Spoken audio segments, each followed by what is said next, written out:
사후의 현실이 우리의 마음을 채우고 있는 생각과 욕망과 상징들을 반영하는 홀로그램적 형상으로 나타나는 경향성은 빛의 존재를 두고 서양인들은 기독교 성인으로, 인도인들은 힌두교 성자나 신격으로 인식하는 이유를 설명해 줍니다. 사후 세계가 지니는 유연한 성형성은 그 같은 외견상의 형상이 앞에서 말했던 소녀가 마음만 먹으면 나타났던 음식이나 코브라와 장미의 합체로 나타났던 여인, 혹은 자신의 벗은 모습을 부끄러워하자 나타났던 옷보다 더도 현실적이지 않음을 시사합니다. 바로 이런 성형성은 임사 체험에서 나타나는 다른 문화적 차이점들도 설명해 줍니다. 즉, 어떤 체험자들은 터널을 지나고, 어떤 사람들은 물을 건너고, 어떤 사람들은 다리를 지나고, 어떤 사람들은 그저 길을 걸어가 저승에 도달하는 이유를 말입니다.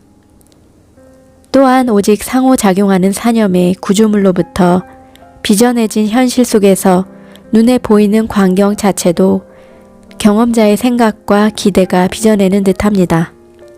이 시점에서 한 가지 중요한 점을 짚고 넘어갈 필요가 있습니다.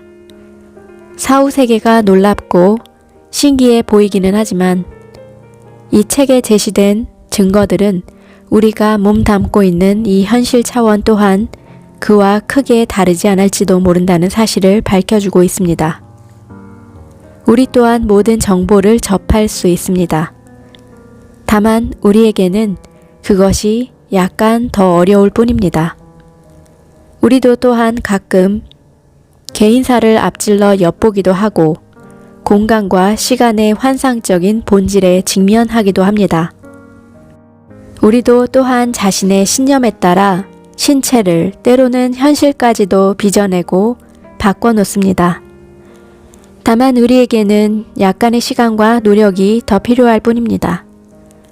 실제로 사이 바바의 능력은 우리가 단지 원하기만 하면 음식을 물질화 시킬 수 있음을 암시하고 있고, 먹지 않고 사는 테레제 노이만 수녀의 능력은 사후 세계에서 그렇게 되는 것처럼 음식을 먹는다는 것이 궁극적으로는 불필요한 일임을 증명해주고 있습니다. 이 둘이 다 홀로그램 같은 구조물이며 얀과 듄의 표현대로 오직 의식과 그 주변 환경과의 상호작용에 의해 빚어내지는 현실입니다. 사후 세계보다 약간 더 응고된 세계일 뿐인 것 같습니다.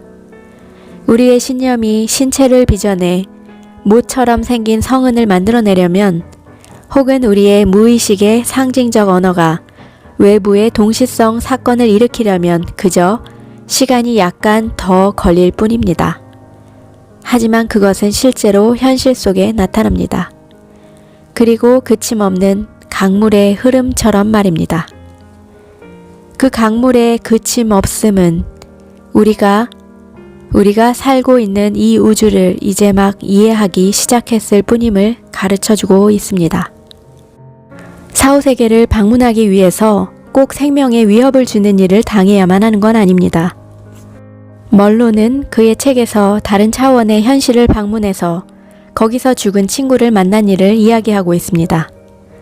유체 이탈을 통해서 더욱 능숙하게 사자의 땅을 방문할 수 있었던 사람은 스웨덴의 신비가 스웨든 보그였습니다. 1688년에 태어난 스웨든 보그는 그 시대의 레오나르도 다빈치였습니다. 젊었을 때 과학을 공부했고 뛰어난 수학자였고 9가지 외국어를 구사했으며 조각가이자 정치인, 천문학자이자 사업가였고 취미로 시계와 현미경을 만들었으며 야금술과 색채 이론, 상업과 경제, 물리학, 화학, 광업, 해부학 등에 대한 책을 썼으며 비행기와 잠수함을 위한 표준을 고안해냈습니다.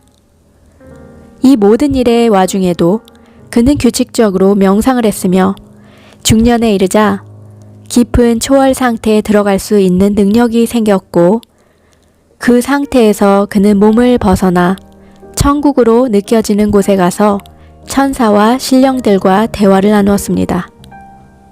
그의 이런 능력은 널리 알려지게 되어 스웨덴 여왕이 자신이 죽은 오빠에게 사망 전에 보낸 편지에 대해 그가 답장을 하지 않은 이유를 알아달라고 부탁해왔습니다. 스웨덴 보그는 그것을 망자에게 물어보겠노라고 약속했고 그 다음날 돌아와서 오직 그녀와 오빠만이 알고 있는 메시지를 전해주었습니다. 또 한 번은 과부에게 죽은 남편의 책상에 달린 비밀 서랍의 위치를 가르쳐 주어서 그 속에 들어있던 중요한 서류를 찾을 수 있게 해주었습니다. 독일의 철학자 임마누엘 칸트가 스웨덴 보그에 관한 신령을 보낸 자의 꿈이라는 책을 쓰게 했습니다. 하지만 스웨덴 보그의 이야기 중 가장 놀라운 것은 그가 묘사하는 사후세계가 현대의 임사 체험자들이 묘사하는 것과 너무나 흡사하다는 사실입니다. 어두운 터널과 영혼들의 영접, 지상의 어느 곳보다 아름다운 시간과 공간의 존재가 없는 광경, 사랑의 느낌을 방사하는 눈부신 빛, 빛의 존재 앞에 나섬, 모든 것을 감싸는 맑은 평화의 둘러싸임 등을 이야기합니다. 금방 죽은 사람들을 직접 구경하고 그들이 인생 복습을 하는 과정을 지켜볼 수 있도록 허락받았다 말했습니다. 그 과정에서 사람들이 평생 행한 모든 일들을 목격했다고 말하며 한 가지 독특한 사실을 덧붙입니다. 즉 생명의 책을 개봉하는 동안 나오는 정보들은 그 사람의 영적인 신체 속에 신경계에 기록되어 있다는 것입니다. 그리하여 천사가 인생 복습 내용을 불러내기 위해서는 그 사람의 손가락 하나하나에서부터 시작해서 몸 전체를 검사해야만 했습니다. 스웨덴 보그는 또 천사들이 의사소통을 위해서 사용한 홀로그램적인 사념의 공에 대해 언급했는데 그것은 그가 사람들의 몸을 감싸고 있는 파동질 속에서 보는 동영상과 다르지 않다고 말했습니다. 대부분의 임사 체험자들과 마찬가지로 이 텔레파시적 지식의 폭발을 하나하나의 이미지가 1000가지 생각을 담고 있는 정보가 고도로 농축된 이미지 언어라고 설명합니다. 사실 영상을 사용하는 주된 이유는 그것이 그들의 생각과 개념을 인간이 아주 흐릿하게나마 이해할 수 있도록 해주는 유일한 방법이기 때문이라는 것입니다.